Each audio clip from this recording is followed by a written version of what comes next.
సోదరుడు మన మల్లారెడ్డి జరగాలి అంటే కేసీఆర్ ఉండాలి, ఖచ్చితంగా గులాబీ జెండానే ఉండాలి అనే ఆలోచనతో జిహెచ్ఎంసీలో మొత్తంగా మనకే అవకాశం ఇచ్చినారు.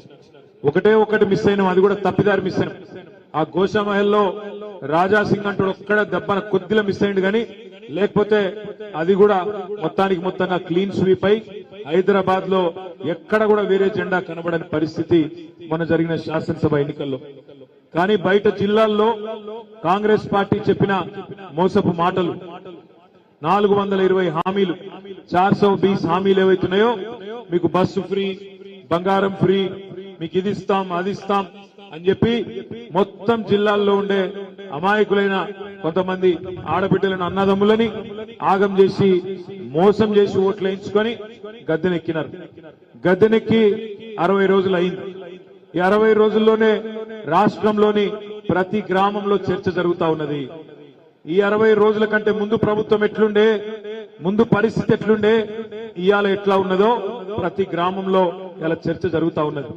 రైతులు చూసుకుంటా ఉన్నారు ఒకళ్ళ ముఖాలు ఒకరు. అయ్యో ఎంత పని చేస్తే కేసీఆర్ గారు ఉన్నప్పుడు వారం 10 రోజుల లోపల మన ఫోన్లన్నీ టింగు మన మోగుతుండే, 7,600 కోట్ల రూపాయలు మన 70 లక్షల మంది రైతుల ఖాతాల్లో రైతు బంధు పడుతుండే. కానీ ఈ ప్రభుత్వం వచ్చినాక 60 రోజులైంది, 10,000 కాదు 15,000 ఇస్తామన్నారు.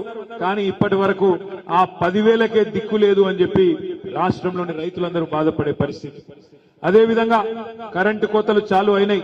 మల్కాజ్గిరిలో కూడా చాలు అయినాయా? పోతుందా కరెంటు? పోతలేదా? పోతుందా?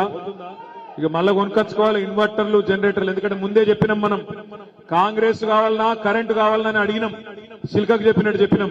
కానీ కొంతమంది విన్నారు, హైదరాబాద్ వాళ్ళు తిన్నారనుకో, బయట ఇన్లే. వినకపోతే ఏమైంది, ఇవాళ కరెంటు కూడా పోయే పరిస్థితి. గ్రామాలలో మళ్ళొక్కసారి ఇవాళ మోటార్లు కాలిపోవుడు, ట్రాన్స్ఫర్